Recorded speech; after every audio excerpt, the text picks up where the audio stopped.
कर्म फल। मरने के बाद स्वर्ग के द्वार पर 4 व्यक्ति खड़े थे। इन 4 व्यक्तियों में पहला राजा था, दूसरा एक बिजनेसमैन था, तीसरा पंडित था और चौथा एक आम आदमी मजदूर था। किसी को भी यह पता नहीं था कि कौन स्वर्ग के अंदर प्रवेश कर पाएगा और कौन वहीं से वापस लौटा दिया जाएगा।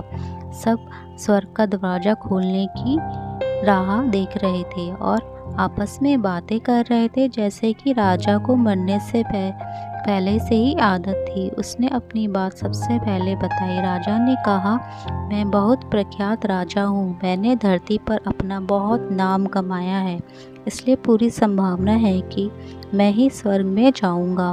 फिर व्यापारी ने अपनी बात सामने रखी। वह बोला, मैंने धरती पर खूब धन कमाया और उस धन से मैंने सैकड़ों लोगों की मदद की, इसलिए मैं ही स्वर्ग का हकदार हूँ। अब बारी थी पंडित की, तो पंडित ने मुंह खोला और सबको यह कहा, चाहे तुम जो सोच लो, लेकिन यह बात तो तय है कि स्वर्ग के दरवाजे खुलेंगे तो मेरे लिए ही।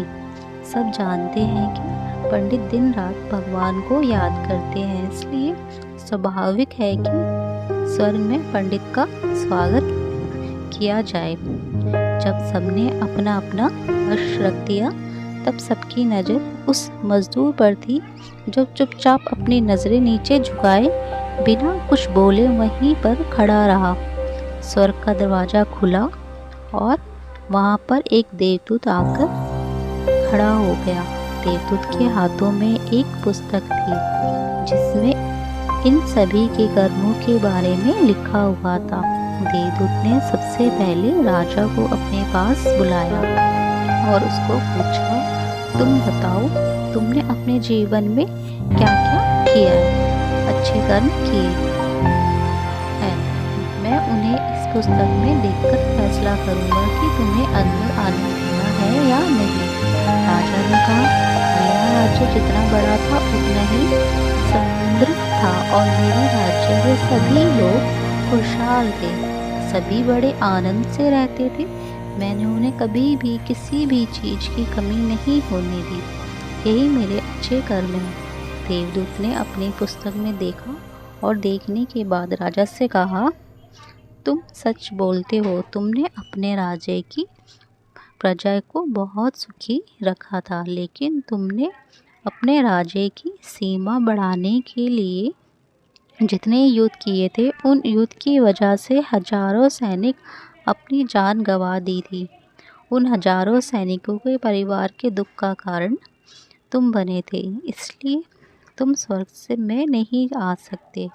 अब बारी थी व्यापारी की।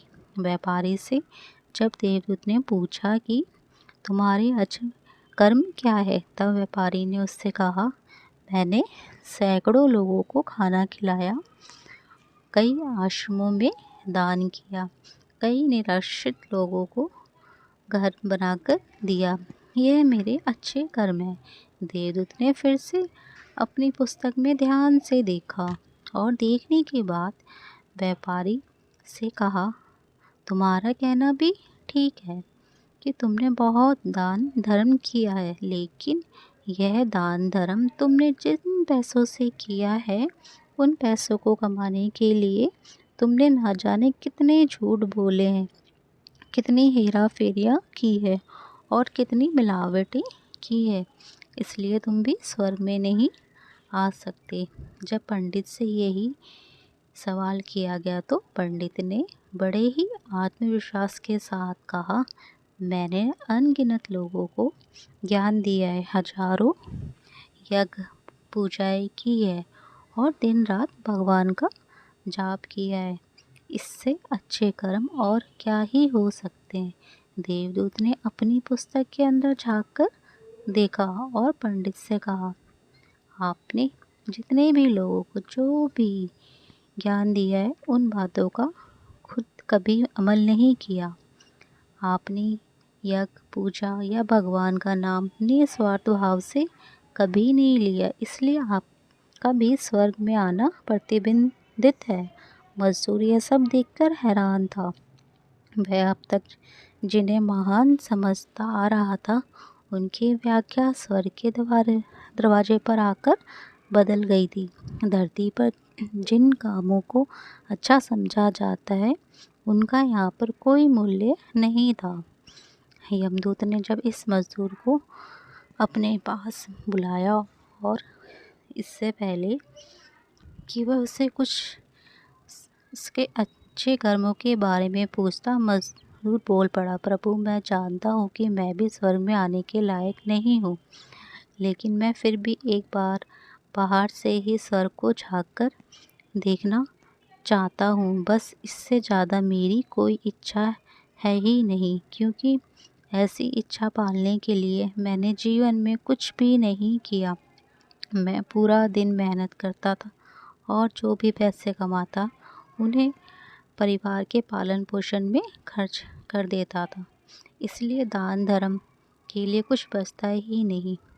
लोगों की भला मैं क्या सेवा करता, क्योंकि काम के बाद जो थोड़ा सा समय मिलता उसको अपने ही बूढ़े माँ बाप की सेवा में बिता देता। और यह सब करने के बाद मैं कभी मंदिर भी चला जाता और भगवान से जैसे भी मुझे दिया है उस जीवन के लिए धन्यवाद कहता।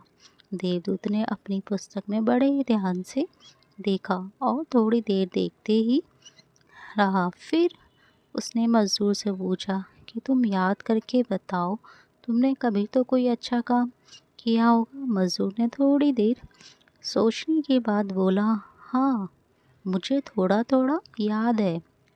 एक बार मैं बहुत भूखा था और मैं खाना ही खाने बैठा था कि एक बहुत ही कमज़ोर कुत्ता, जो ठीक से चल भी नहीं पा रहा था, वह मेरे पास आ गया और मेरे खाने को देखने लगा।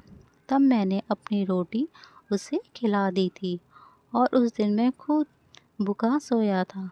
मज़दूर की बात सुनने के बाद देवदूत मुस्कुराया और मज़दूर को बड़े सम्मान से स्वर्ग के अंदर लेकर गया। दोस्तों, अच्छे कर्म लोभ, मोह, माया इन सब भावों में आकर नहीं किए जाते और ना ही उन्हें अच्छे कर्मों की श्रेणी में गिना जाता है। निस्वार्थ भाव से किया गया एक ही अच्छा कर्म भी आपके जीवन के सारे पाप धोने की शक्ति रखता है। इसलिए जब भी मौका मिले, निस्वार्थ भाव से और अच्छे मन से अच्छे कर्म किया करें। Thank you. वीडियो अच्छी लगे तो प्लीज़ लाइक और सब्सक्राइब करें और कमेंट्स में भी बताएं।